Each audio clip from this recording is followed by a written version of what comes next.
For God so loved the world, he gave his only begotten Son, that whosoever believeth in him should not perish but have everlasting life. Your key to financial opportunity.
Elsewhere in the country, it began as an apparent robbery in a Kansas town. It ended up in a bloody shooting spree stretching all across the northwestern part of the state. By the time it was over, 4 people were dead. ABC's Al Dale is in Kansas. The trail of violence began at a roadside restaurant on Interstate 70 near the West Kansas town of Greenfield. The restaurant manager was found shot to death late yesterday, apparently during a robbery. An area-wide alert was sounded, and just a few miles west between Greenfield and Colby, a county undersheriff stopped a speeding Pontiac with 4 people in it. He asked the suspects to come out and put up their hands. Instead, they shot him several times through the windshield. The officers survived and radioed a description of the car and its occupants. They continued west, getting off the interstate at Levant, apparently to ditch their car and get another. They chose an isolated grain elevator company. When they got to the grain elevator company, they shot through the window, wounding the office manager. Then they took 2 men hostage and left in a pickup truck. The bodies of the hostages were found about a mile north. Both had been shot in the face. One of the slain men was 55-year-old Glenn Moore, who lived in this house in Colby. Today, his wife and children were not only mourning, but angry. This makes me very angry that this has happened to my loved one. That these kids have just took my husband and killed him, murdered him, dumped him out the side of the road, I understand. And, I mean, he's done nothing wrong. He's totally innocent. He was there and... He was my husband. We worked with grain elevators, and my husband was on the job, doing his job to this elevator. And they just come up and threw my husband in the pickup and left. And took him, and then they killed him along the road. And I'm just angry. Law officers trailed the assailants to an unoccupied farmhouse and surrounded it. A shootout erupted and one of the suspects was killed. 2 others were wounded. The 3 survivors were taken to jail in Colby, a town of 5,000. Friends and neighbors of the local victims want swift justice. I think they ought to hang them or something like that. Well, I wish they'd just called me and let me have my rifle and go after them. Authorities say the 3 surviving suspects will be charged with murder and kidnapping. Al Dale, ABC News, Colby, Kansas.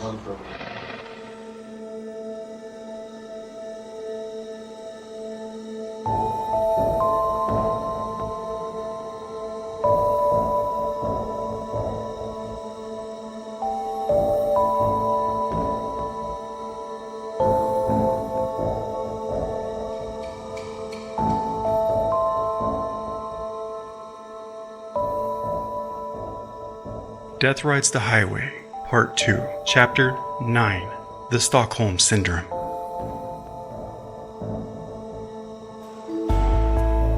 The autopsy takes place at Brock's Mortuary, beginning at 1:40 a.m., February 14th, 1985. The body is identified as that of Mark Anthony Walter of Kohler Road, Sutton Bay, Michigan.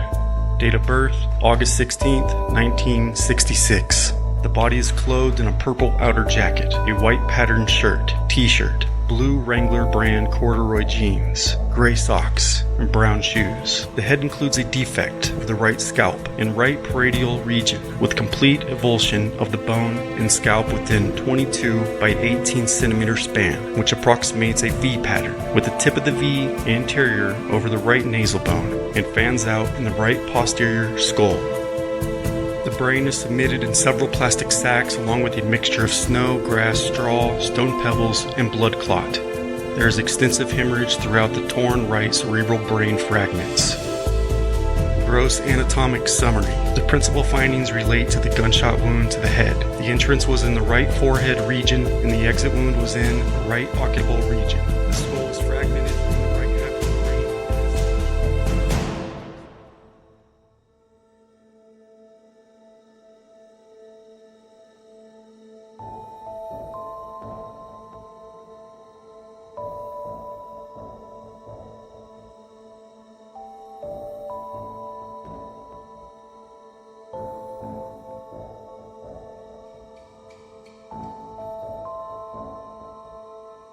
February 17th, 1985. Chicago Tribune. Death rides highway into Kansas. In the emergency room at Citizens Medical Center in Colby, Kansas, Daniel Remeda verbally acknowledged understanding his rights, stating that he had been through the procedure several times before. The reporting officer asked Remeda how he was familiar with Miranda. Danny stated that he had spent time in 2 Michigan state penitentiaries and San Quentin Penitentiary in California for various crimes. Having been interviewed numerous times, he was definitely familiar with his constitutional rights. Danny stated that approximately 30 miles east of Colby, he was a passenger in a vehicle, an Oldsmobile Cutlass, red and blue in color, owned and driven by Mark Walter. Also present in the vehicle were Lisa Dunn and another male subject known to Remeda as JC. Remeda continued by stating the driver, Walter, pulled into a restaurant gas station just off of I-70. All subjects entered the restaurant known as Stuckey's, and each purchased different items. Remeda recalled there may have been a female clerk behind the counter. Also, Remeda believed that there was a blue and white pickup in the parking lot containing 5 to 6 people. Remeda stated that both he and Dunn went back to the vehicle, leaving Walter and JC behind in the restaurant. Remeda stated that he believed Walter and JC were going to rip off the restaurant. Remeda advised a short time later, Walter and JC exited the restaurant, re-entered the vehicle, and Walter drove away. Remeda stated that he was unsure as to who, but either Walter or JC handed him cash. He believed there to be about $70 to $120. Danny then handed the cash to Lisa Dunn, who had been designated to hold the cash. Remeda stated that Walter and JC each were carrying pistols with them inside the Stuckey's. Earlier this day, Danny stated that he had been asked to shoot both guns along the roadside, stating the 2 guns were a .22 caliber semi-automatic and a Smith & Wesson .357 caliber Magnum. Danny stated that a short time later, a police officer stopped them, remembering that he stated laughingly, "Looks like we're caught." Mark Walter then supposedly laughed and stated, "No, we ain't." Danny explained that he believed JC and Walter exited the vehicle, at which time Danny recalls hearing 7 to 9 gunshots. Danny stated that he could not be sure as to who actually had shot the police officer, stating that Walter and JC re-entered the vehicle. Lisa Dunn was shot in the back by who he believed was JC, either accidentally or intentionally. Danny stated that he recalled looking back at the police officer who was talking on his radio as they drove away. According to Danny, Mark Walter then stated, "We gotta get another car." Danny stated that Mark then drove to a farmyard. Danny believed that there were several people standing in the farmyard. Danny stated that he helped Lisa get into the back seat area of a crew cab pickup truck, dark colored. Danny stated that Walter was again in the driver's seat and JC was in the bed of the area of the truck with some other people. The reporting officer asked Danny how other people got into the truck, and Danny replied, "At gunpoint." Danny stated that Walter drove a short distance, perhaps 5 miles, then stopped the vehicle. Danny was unsure, but recalls the truck door opening. Then he believed the other people were taken out of the truck bed. Danny stated he heard at least 1 gunshot, at which time he knew somebody had been killed. Danny recalled hearing someone getting back into the pickup. Walter was again the driver, while JC was in the passenger side front seat. Danny advised a short time later he talked Walter into pulling into a farmyard somewhere in order to get Lisa help for her gunshot wound. After pulling off the roadway, Danny stated that he recalled being shot, as was Lisa and Mark, before he was arrested.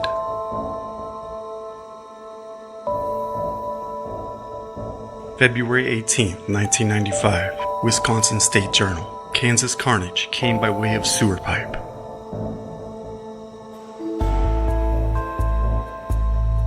At the Thomas County Law Enforcement Center in Colby, Kansas, Lisa Dunn was advised of her constitutional rights according to Miranda. She stated that she was aware and understood her constitutional rights, and when asked what her educational level was, Lisa stated she had graduated from high school and was a first-year college student.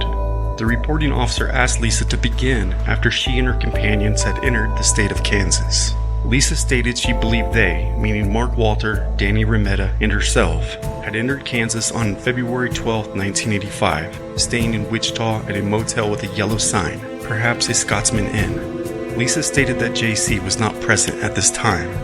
JC, now known as James Hunter, was picked up on the morning of February 13, 1985, as Mark was driving out of Wichita.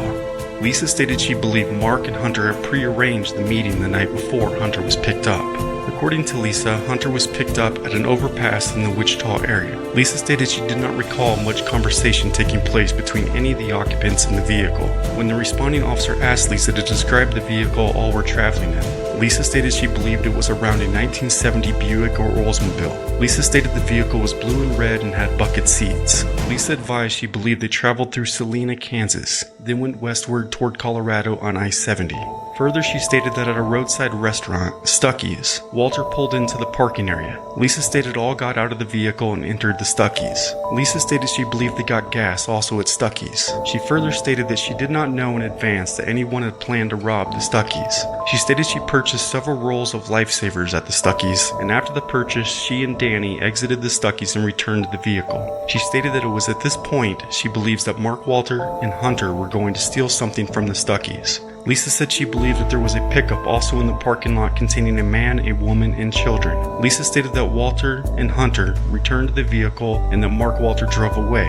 Lisa stated shortly after driving away she didn't remember who, but someone gave Danny some cash. Then Danny handed the cash to her to count and keep. Lisa said that she did not know if she had received all of the cash or not, and could not remember how much cash she had received. Lisa stated that she did not remember exactly how far Mark drove, continuing west on I-70, but at some point a police officer stopped them. She advised that she was seated at this time in the front between the two bucket seats. Lisa stated that she could not remember any of the specific conversations at this time. After the police officer stopped them, Lisa said she believed Hunter and Walter exited the vehicle. Prior to exiting the vehicle, Hunter commanded Lisa to bend down out of sight, according to Lisa. She stated that she heard several shots fired, but did not see which person shot the officer. Lisa stated that when Hunter re-entered the vehicle, she believed she was shot in the back left side. She stated that Mark Walter was driving at this time, and that Danny was aiding her with her gunshot wound. Lisa said that someone was yelling something, but she did not understand what was said. Shortly after, Mark Walter drove into a yard or parking area, where Lisa saw several men standing. Danny helped Dunn to a green pickup truck, where she helped her get into the back seat of a king cab. Lisa advised that she did not know at the time anyone was in the back of the pickup truck other than James Hunter, and Danny was in the front seat, passenger side, and that Hunter was in the bed of the pickup. Lisa stated that Walter drove a short distance, all the while Hunter was yelling directions and orders to Walter through the rear window. Lisa stated the pickup stopped and someone, unsure who, exited the vehicle, and she heard 2 or 3 shots fired. Then Hunter and whoever else was outside got into the pickup in the front seat. Asked again to identify the second subject who was outside the vehicle when the shots were fired. Lisa stated that she was hurt and on the floorboard and unable to observe the other person.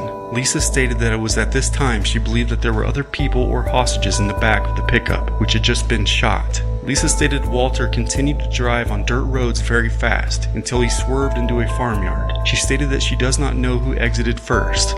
Further, Lisa stated she heard gunshots being fired and exited the pickup. Lisa advised that she observed Walter being shot as well as herself being wounded in the left arm. Then she crawled under the pickup. Moments later, Lisa was taken to the hospital for treatment.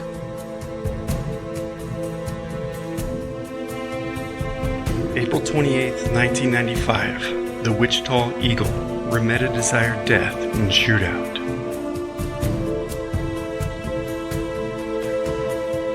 Interior, courtroom, Thomas County, Kansas, May 3rd, 1985. Defense counsel for Lisa Dunn, Mr. Brooks. Would you state your name for the court, please? Bill Bush. Okay, and what is your occupation, Mr. Bush? I'm a pastor. Okay. I'm a pastor and also a chaplain of Ellis County Jail. Okay, in your job then, do you frequent or go see prisoners in jail? Yes, I do. How long have you been doing that? In Ellis County, 7 years. Okay, any idea how many prisoners that you've counseled or discussed matters with? No, sir. It would be impossible to come up with that figure. I guess, okay, many. Yes, sir. Okay, and you've discussed all kinds of people in those discussions. Is that not true? Yes, I have. Okay, have you in this case been able to visit with or counsel Lisa Dunn? Yes, I have. Okay, do you have any idea how much time that you have spent with Lisa Dunn? A total approximately about 14 hours. I'd seen Lisa the first time in February the 22nd and every week thereafter, except for 1 week. Okay, so you're talking about 14 hours with her. With her, yes. Okay, have you spent more time with people who know her from the past and the present? Yes, I spent time with her father. Okay, and that would probably be it, except for people that she's come in contact with here. Okay, now when you're counseling with her, you don't discuss the very specific acts committed by a defendant, do you? No, sir, I don't even ask them what they've done. So you're not there to become a witness for the defense or the prosecution? No, sir. As a matter of fact, this is the first I've ever been on the stand. Okay, and you were subpoenaed today? Yes. Okay, and you understand what Lisa has been charged with? Yes, you do know that. I do. Okay, and those acts in your mind have been brutal acts? Extreme acts? Yes, what she's been charged with, yes. Okay, with your relationship with Lisa and discussing, do you believe that Lisa is capable of the acts that have been described in this case? No, sir. I don't believe at this time, I don't believe she's capable. I guess any one of us at some time in our lives, but Lisa, as far as I'm concerned, is not capable of that. The acts described are such as shooting the 2 hostages? Yes. You don't believe she's capable of those things at this time? No, sir. In your discussions with her, have you had any discussion concerning Daniel Remetta? Yes, sir, some discussion. Okay, has she described Daniel Remetta to you as a person? I'm not sure I understand when you say describe. Has she told you what type of person Mr. Remetta is? She told me the type of person that she would like for him to be, and not a lot of discussion concerning the type of individual that he actually is. Okay, have you and her discussed her relationship with Daniel Remetta? We've discussed that some, yes. Okay, her relationship with Daniel Remetta prior to these acts? Yes, sir. Okay, even prior to what has been described by the press as a crime spree across the United States? Yes. Their relationship in the state of Michigan? Yes, prior to ever leaving Michigan. Did she describe to you any influence or threats that Mr. Remetta has made upon her? Yes, she has. What type of threats has she told you that Mr. Remetta made? At one time, I don't recall, as she had told me how long she had known Daniel Remetta, but he had choked her. The court. Can we be specific as to the time? Mr. Brooks. Okay. Pastor Bush. It was in Michigan prior to ever leaving the state where she lives, Traverse City. So, Traverse City. The court. Specifically when prior to the time. Pastor Bush. She did not discuss that, Your Honor. The court. All right. Mr. Brooks. Do you have any idea how long she's known Daniel Remetta? Seems like she told me, but I'd like to go back one question. Yes? On their way to Florida, he also, without knowing any dates, but on the way to Florida, he also held a gun to her and threatened her. And there were other times where he made insinuations or threats that if he didn't get her to her family, he had friends that would attempt to kill her family if she didn't do what he said that he wanted her to do. Actually, more than anything, from what I understand, just to stay with him and not leave him. Okay, have you solicited these descriptions from her? No, sir, I never asked her. Well, there was one occasion where I did ask. I just asked her, had she physically been threatened bodily, and she did answer me. But other than one time, I've never asked her that question. Can you describe Lisa Dunn as a person to the court a little bit from your experience with her? Yes, sir, from what I know and from the people that I talked with and deal with on a regular basis, Lisa is to me a typical 18-year-old girl who met a young man. She met Dan at a party, was introduced to him and liked him, and she saw him in a good side. Of course, at a party, what do you really know? She saw a good side in him, and even though she knew that he didn't have the best type of personality or character traits, she wanted to encourage him to be a better person. And that was she seems to be the type of person that wants to do it with everybody. She just wants to help them. Even now, where she's locked in jail, she's always encouraging those that are in the cell with her. She just seems to have an attitude of mercy towards other people. Not one of being better than, but one to encourage others to be better than what they can be. Is Lisa Dunn the type of person that would tell Mr. Remetta what to do concerning these violent acts? I think that she would probably attempt to tell him not to do it. I don't think that she had the influence over him to keep him from doing anything. You described Lisa Dunn as an 18-year-old girl. Yes. Do you believe the Lisa Dunn that you've described, the 18-year-old girl, could be affected or led by the threats she described? Yes, sir. I don't think there's any doubt that she could be. You know, if I understand you, you're saying that the threats caused her to do what she was doing. Yes, I believe that. Okay, a lot of times, Miss Dunn, we have an 18-year-old girl. We have an 18-year-old person who is at heart a 35-year-old person. Is that what we have here? Or do we have an 18-year-old girl? No way, she's 18. Some girls I've talked with would be considered 35 years old in their physical makeup or their attitude of life and what they've been through. But as far as Lisa's concerned, she's 18 and that's what I see. Okay, from your description with her and the prior experience you've had, do you see any similarities between, let me start over. From your description with her and your prior experience, do you feel that Lisa Dunn was an active participant in this matter? No, I do not. Are you an expert in psychiatry? I'm not an expert. In fact, I was thinking about the question you just asked, if I may speak. Yeah, I spent 20 years in the military. Of that, much of that time in Southeast Asia and Vietnam, in combat units. I saw 18-year-old men who had taken another person's life in defense of their own life, and know how they feel and what goes on afterwards, and I just find it very difficult to believe that she was directly involved in anything where it came to taking another person's life. Do you believe it was a possibility that she actually disassociated herself with this, with what was going on? Yes, I believe that she did. I believe during the times she attempted to disassociate herself in her thinking and hoping that Mr. Remetta would quit doing what he was doing. Okay, we have no further questions for Mr. Bush at this time, Your Honor. The court. You may step down, call your next witness. Mr. Brooks. Your Honor, because of the nature of this situation, we really have no other witnesses. From the testimony of Mr. Bush, we have a man with some feelings. I have gotten the same feelings that Mr. Bush has gotten. He was not at all interested in being here today. He has a rapport with the persons that are in jail that you can talk to me and I talk to no one. I have, for a lack of a better word, bugged Mr. Bush to death about this to find out if he agrees with what I'm feeling about the possibility of defenses concerning Lisa Dunn. We cannot afford to hire an expert witness to evaluate Miss Dunn to testify as to these facts that Mr. Bush has testified to. To me, it's obvious that this is a very viable defense and that the expert testimony is necessary to present that defense adequately to this court. Just what makes the defense viable is Danny Remetta. Danny Remetta has an extensive criminal history in very violent acts. He has been violent in prison, he has been violent outside of prison, he has been convicted of crimes such as inciting riots in a prison, he's led people before into crimes that have not been involved in crimes before, he has with him an 18-year-old girl who has absolutely no criminal record other than driving without a driver's license one time, Your Honor, when she was 14.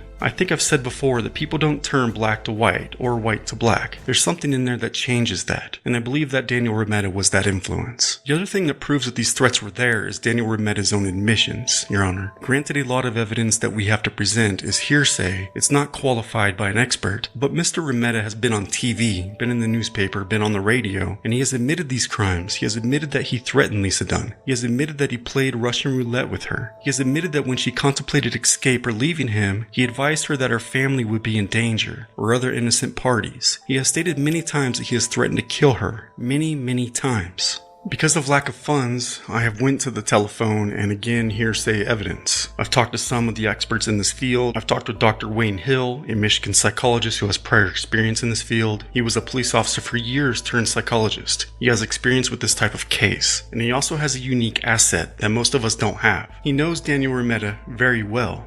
He treated or evaluated Daniel Remetta while he was in the prison system in Michigan, and he stated to me, most empathetically, that Daniel Remetta was capable of every threat and many more than Lisa Dunn has explained to me. That he's a violent man, an influential man upon many people, not just young people, but on lots of them. I've described Lisa Dunn to him. I gave him the descriptions. I revealed properly a lot of the confidences that maybe I shouldn't have to Mr. Hill on this agreement that he would not reveal those things. As far as I know, he has not revealed them. I trust the man. I described her to him and he immediately said that I should investigate the battered wife syndrome. I should investigate the Stockholm defense. I should investigate the idea that she may be a hostage in her own mind. I should investigate and get expert testimony concerning dissociate response. I should investigate impact perceptibility. Your Honor, I'm not qualified to do that. I've got to have somebody to help me.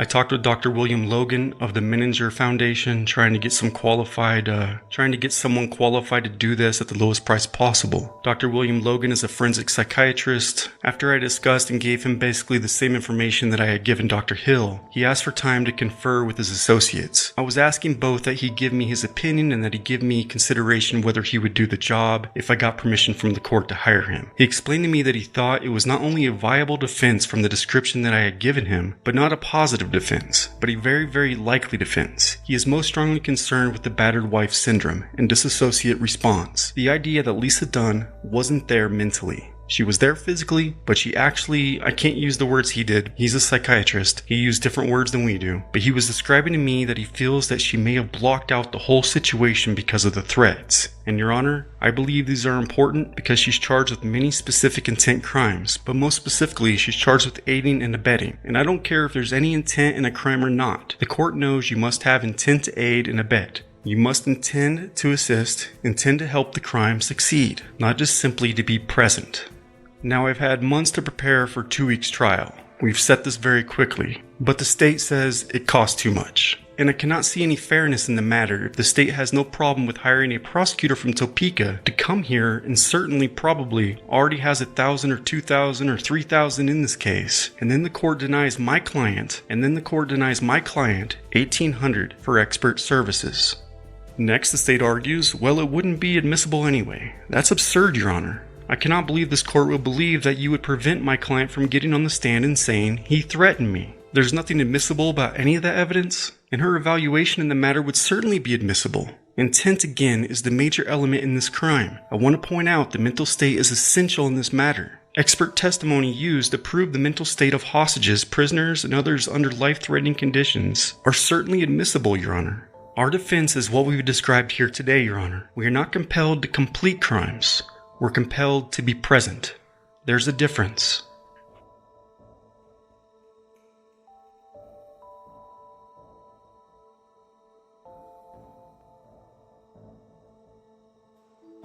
The court. Well, you've asked me, Mr. Brooks, and if this request had been made at any time prior to this time, I would have appointed a psychiatrist immediately. But at this late date, I'm not going to appoint a psychiatrist. The only other case I've ever heard about, and you have not cited any cases to me concerning whether this sort of thing is a viable defense or whether it isn't, the only other case that I've heard about, in my knowledge, is the Patty Hearst case. And of course, the court in that case found that it was not excusable in her case. Now, I'm not here, and I'm sure there isn't anybody here at this point that's going to judge Miss Dunn at this time, whether she was forced into this or whether she was afraid for her life. It is going to be a question for the jury. That's what we have jurors for. If she can convince the jury that she was forced into this thing and that she was afraid for her life, and that affected the way that she went along with Mr. Remetta, then that's fine. I have no problem with that. But I'm not going to sit here and decide that one way or the other. I'm not sure that when we appoint psychiatrists to testify in these kinds of matters, we just add another 13th juror who is supposed to influence the rest of the jury. We have a psychiatrist testify, and they're the only ones that can really comment on the guilt or innocence of these people based on some examination they've done for a week.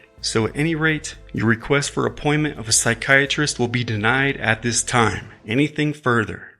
Mr. Brooks, nothing further, Your Honor. The court will be adjourned. I'm Cory Zimmerman, and this is Spoon River Gothic, Season 2. Death Rides the Highway, a thrill ride fueled by murder and terror.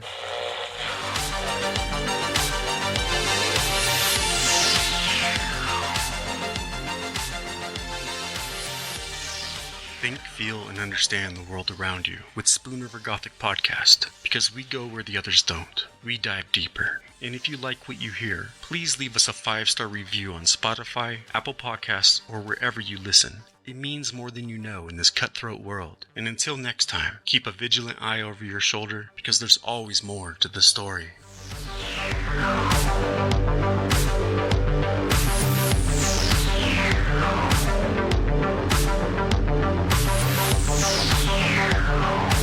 Ever wonder how much of your personal data is out there on the internet for anyone to see? More than you think. Your name, contact info, social security number, home address, and even information about your family members is all being compiled by data brokers and sold to the highest bidders online.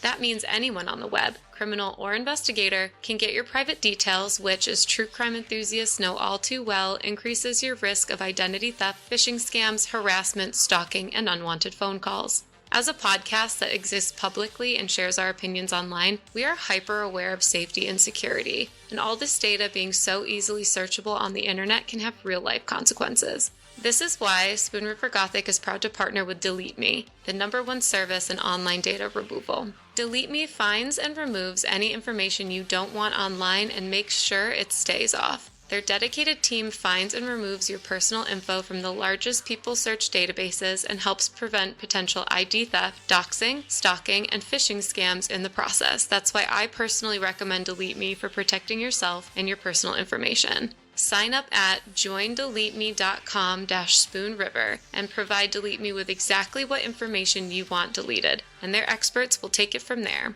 As part of their subscription service, you will even receive personalized privacy reports showing what they found, where they found it, and what they removed. Delete Me isn't just a one-time service. Their experts are always working for you, constantly monitoring and removing the personal information you don't want accessible online. To put it simply, Delete Me does all the hard work of wiping you and your family's personal info off the web and making your personal profile no longer anyone's to sell. So join us at deleteme.com/spoonriver because no one wants to be a victim nor a suspect. So get protected, and the next time a case hits too close to home, you won't find yourself asking the stranger on the other end of the phone, "How did you get my number?"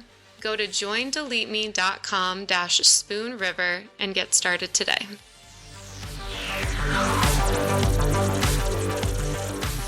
Death rides the highway.